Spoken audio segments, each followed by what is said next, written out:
Salve fratres, teiterum videre, Patris Allegro Veritas Liberet Vos. Pada kesempatan ini saya mau mengajak kita mencoba menjawab pernyataan dari pendeta MYM tentang alasan kenapa Protestan merayakan Natal. Ternyata alasan tidak jelas ya. Coba berikan alasan jelas mengapa ya ketika membaca ayat-ayat Alkitab Anda tersentuh untuk merayakan Natal. Seandainya gereja Katolik tidak merayakan Natal, kira-kira Protestan merayakan Natal atau tidak? Pasti tidak kan?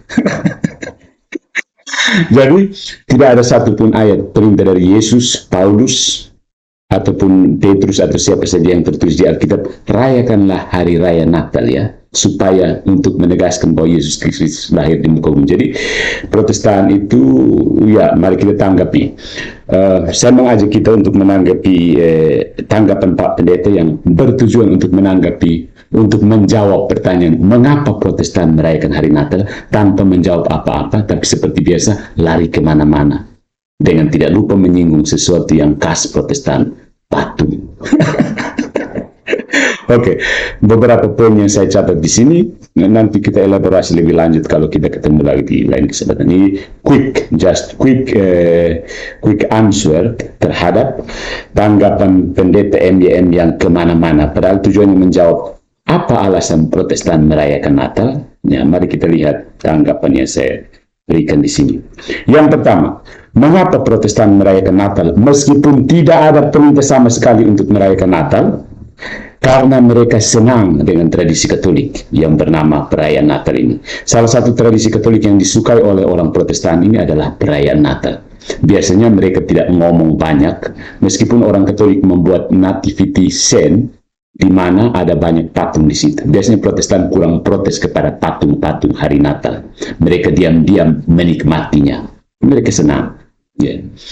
Yang kedua, Protestan akan mencoba mencari pembenaran untuk merayakan Natal. Meskipun itu jelas-jelas tradisi Katolik ya. Karena Natal memang tradisi yang paling menyenangkan. Semua orang ingin merayakan kelahiran Tuhan kita. Ketika menolak tradisi Katolik, salah satu tradisi yang tidak ditolak sebagian Protestan adalah perayaan Natal. Ingat, ada Protestan juga yang menolak Natal. Dari Advent mungkin ya. Nah, yang ketiga, karena tidak ada perintah untuk merayakan misteri inkarnasi secara khusus, maka Protestan menyangkal prinsip sola scriptura.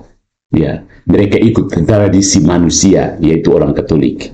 Dan untuk itu, seperti yang dilakukan MYM adalah jungkir balik untuk mempertahankannya dengan cara ad hominem. Patris Allegro bodoh dan MYM cerdas. Tapi itu tidak menjadikan Protestan benar dan Katolik salah, ya. Tapi saya mau sebodoh apapun gereja Katolik tetap benar, ya.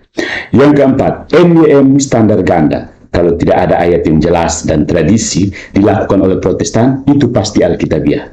Tapi kalau tidak ada ayat yang jelas dan tradisi itu dilakukan oleh Katolik, itu tidak Alkitabiah. Kenapa? Artinya, MYM mengedepankan magisterium Protestan dan berpendapat bahwa magisterium Protestan yang baru dibentuk abad ke-16 itu lebih benar dari magisterium asli yang ditetapkan oleh Tuhan Yesus sendiri. Nah, inilah kesalahan besar Protestan. Mereka menghindar dari magisterium Katolik dan mencoba menciptakan magisterium versi mereka sendiri bernama magisterium Protestan. MYM adalah salah satu magisterium Protestan. Mereka berteriak-teriak bahwa gereja Katolik, magisterium gereja Katolik membuat dirinya di atas kitab suci. Mereka sendiri menempatkan diri mereka di atas kitab suci dengan hanya mengatakan bahwa kami menempatkan Alkitab di atasnya. Pada posisinya dia sudah di atas, baru dia bilang kami menempatkan Alkitab di atas. Padahal dia ada dulu di atas. Inkonsisten kan, sejak kapan Protestan konsisten? Yang kelima, seperti biasa Protestan kalau dialog dengan Katolik selalu akan larinya ke patung, ya, patung dan Maria. Itu persis, itu tanda bahwa Protestan sudah tidak punya argumen lagi, ya. Dan memang tidak ada argumen kan untuk menjelaskan kenapa Protestan merayakan Natal, tidak ada, ya. Alasannya seperti jawaban Katolik. Orang Katolik membaca ayat-ayat Alkitab sebagai premis, lalu menyimpulkan dan menetapkan tanggal 25. Itu kan ajaran Katolik. Protestan kan baru muncul abad ke-16 kan? Tapi Protestan mana yang mau percaya bahwa dia baru muncul abad ke-16? Tidak ada. Semuanya diberi propaganda bahwa kita juga berasal dari Yesus Kristus langsung. Yesus Kristus versi Hong Kong mungkin. Ya. Yang berikutnya, seperti biasa, larinya Protestan akan, kalau dikejar, semakin ditekan, mereka akan lari ke patung. Jadi, begini, kalau orang Katolik berdoa dekat patung, dinamakan menyembah patung, maka konsekuensinya kita tidak bisa menyembah Tuhan, karena kita tidak bisa berdoa menghadap kepada patung Tuhan. Ya kan? Kalau kamu melihat orang menghadap patung dan berdoa, itu artinya menyembah patungnya, makanya kita tidak akan pernah bisa menyembah Tuhan. Karena tidak ada patung Tuhan, dan kita tidak bisa menghadap Tuhan, sehingga itu disebut menyembah Tuhan. Bukan? Tapi Protestan tidak akan paham yang ini. Hanya orang cerdas yang bisa paham pernyataan saya. Kalau orang Katolik berdoa menghadap patung, itu disebut menyembah patungnya. Coba Protestan sebutkan bagaimana cara menyembah Tuhan. Bagaimana? Karena kita tidak bisa berdoa menghadap ke Tuhan, kan? Ya, Tuhan mau dilihat di mana? Berarti tidak bisa menyembah Tuhan, kan? Karena Tuhan tidak bisa dilihat. Paham kan tidak? You got it or not? Yang orang Katolik pasti paham, tapi Protestan pasti tidak akan paham. Jadi sekali lagi, kalau berdoa menghadap patung itu sama dengan menyembah patung, maka kita tidak akan pernah bisa menyembah Tuhan, karena kita tidak akan pernah bisa menghadap Tuhan waktu berdoa, ya kan? Ya. Tapi intinya adalah Protestan sebenarnya tidak pernah menyembah Tuhan, ya. Tidak pernah menyembah Tuhan. Tanyakan kepada NDN, penyembahan di Protestan itu seperti apa? Kayaknya berbuat apa saja terserah, asal bukan Katolik. Ya, penyembahan di Protestan itu berbuat apa saja, asal bukan seperti Katolik. ABSK. Coba cek teman-teman kamu yang Protestan. Yang keenam, setuju. Ya, gereja hanya satu, yaitu gereja Katolik. Atau lebih tepatnya, kekristenan itu hanya satu, gereja Katolik. Heresi dalam kekristenan itu berupa gereja Protestan. Skismatik dalam kekristenan itu berupa gereja Ortodoks. Jadi Tuhan hanya mendirikan satu gereja, bukan mendirikan 3 gereja. Ya, dengan kakak adik. Tidak, itu propaganda Protestan yang keliru. Mereka bilang Tuhan melahirkan 3 gereja. Gereja pertama sulung, gereja kedua tengah, dan gereja ketiga bungsu. Tidak ada. Satu gereja, ada heresinya berupa Protestan, dan ada skismatiknya berupa Ortodoks. Titik. Ya. Yang 3 dalam Tuhan itu pribadinya, bukan gerejanya. Ya. Intinya, gereja Katolik terdiri dari banyak gereja partikular, dan beberapa gereja partikular itu memisahkan diri menjadi gereja Ortodoks. Tidak mau in communion with Rome. Protestan mula-mula mereka. Sementara Protestan adalah komunitas mirip gereja yang dibuat oleh orang-orang pembangkang dalam gereja Katolik sejak abad ke-16. Tidak mungkin kekristenan sejati datang dari para pembangkang. Sejak itu, setiap orang yang merasa tahu tentang Alkitab boleh membangun komunitas sendiri, menambah ke dalam ribuan kepingan Protestan yang disatukan hanya dalam protes kepada Katolik. Good job, Protestantisme. Yang ketujuh, Luther tidak keluar dari gereja Katolik. Ketika selesai Diet of Worms dan dia menolak membuang heresinya, kalau kau tidak keluar, ya keluar. Maksudnya kau tidak usah ganggu gereja dan heresimu. Jadi apakah kau tidak mau keluar dan kamu tetap dengan heresi kamu? No way, anathema sih, ya. Maka sorry ya, kalau kau tidak keluar Luther, saya yang sepak kasih keluar kau, karena saya punya otoritas, kata gereja Katolik. Gereja Katolik pecah, ini asumsi Protestan yang berbahaya. Karena maksudnya Tuhan Yesus tidak sanggup menjaga gereja, sehingga gerejanya pecah. Penghujatan besar-besaran Protestan terhadap Tuhan kita Yesus Kristus, atau minimal penghujatan MYM terhadap Tuhan kita Yesus Kristus. Yesus tidak sanggup jaga gereja, Yesus impoten sehingga gerejanya pecah. Tuhan tidak bisa menjaga gereja sehingga gerejanya pecah berkeping-keping. Lalu apa logikanya? Kalau Tuhan tidak jaga para uskup dan paus sehingga bisa salah mengajar, terus ada alasan apa diangkat Luther supaya benar mengajar? Luther itu hebatnya di apa? Karena dia nikah kah? Yang lainnya tidak nikah. Ya, karena dia nikah maka dia dapat anugerah bisa mengetahui kebenaran pakai mesin waktu pulang kepada zaman Yesus kah? Ini inkonsistensi dan ilogik dan falasi dari Protestan. Hentikan. Ya. Jadi apakah Tuhan tidak bisa menjaga gereja sehingga dia membiarkan gereja yang pecah berkeping-keping seperti dalam komunitas Protestan sekarang? Mereka sama-sama menyebut dirinya Protestan, itu hanya satu dalam protes kepada Katolik, bukan? Ya. Anggota gereja yang tidak mau taat, dosa ketaatan ini dari dosa asal, ketika mereka mendirikan komunitas pseudo gereja, sekuat tenaga Anda menyebutnya gereja, hakikatnya tetap bukan gereja. Protestan bukan gereja karena tidak punya unsur konstitutif, yakni suksesi apostolik dan sakramen. Tanda bahwa ajaran kamu itu apostolik adalah adanya suksesi apostolik. Kalau tidak ada suksesi apostolik, kuah kosong, stop, tipu-tipu.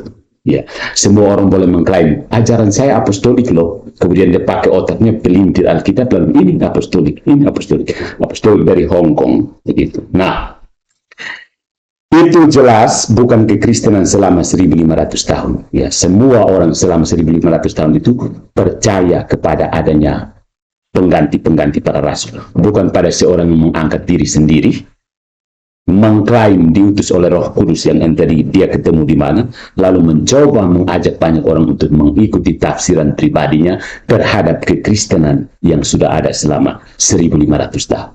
Ya.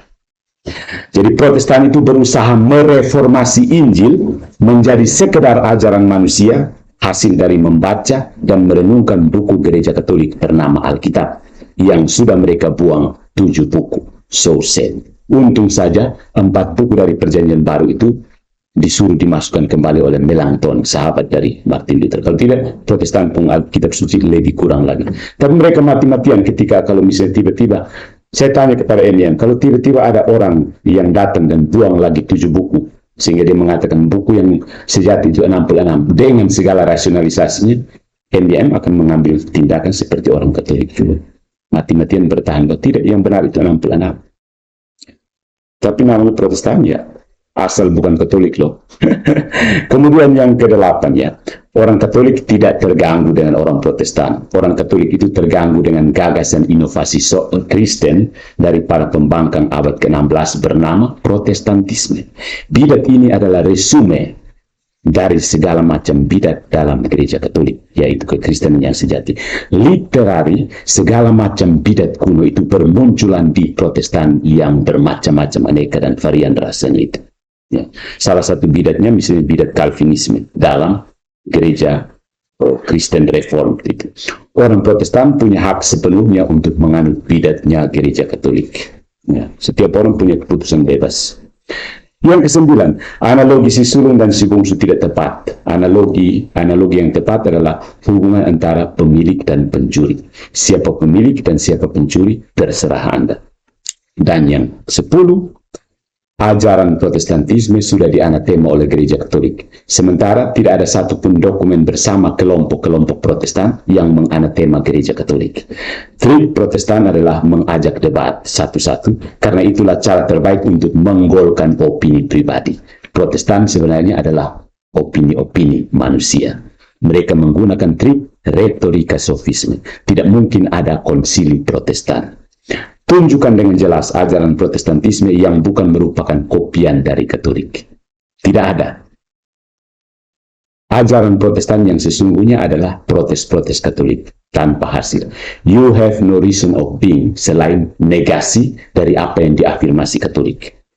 Ketika Anda mengajarkan ajaran Katolik, sebagai dan Anda sebut cewek Protestan, itu semua ajaran Katolik. Ketika Anda mengajar tanpa menyinggung Katolik, itu sebenarnya Anda sedang mengajarkan ajaran Katolik. Ya, MIM akan dengan tenang mengajarkan Tritunggal Maha Kudus, karena memang itu ajaran Katolik. Tapi kalau dia mulai mengajarkan ajaran Protestan, dia akan singgung-singgung Katolik. Karena Protestan hakikatnya negasi terhadap Katolik. Pahami? Jadi, sampai detik ajaran Protestan yang sesungguhnya itu, ya, protes-protes Katolik tanpa hasil ya. Sampai detik ini tidak ada satu orang kudus Protestan yang dikenang oleh seluruh dunia sekuler. Kita tidak usah tanya orang kudus Protestan yang di surga. Tidak mungkin ada, karena untuk ke surga seseorang harus benar-benar berada dalam gereja Katolik, terinkorporasi ke dalam tubuh mistik Kristus, yaitu satu, kudus, Katolik dan apostolik. Tapi ingat, tentu saja bukan sekedar tercatat sebagai warga gereja Katolik. Ini kita elaborasi di tempat lain.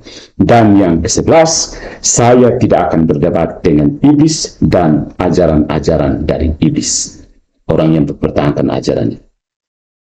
Kita tidak bisa putar liur dan iblis, karena dia akan dengan segala macam cara mengaburkan kebenaran dan membimbing banyak orang menuju jalan yang lebar dan mulus, menuju kesesatan. Fade retro satana.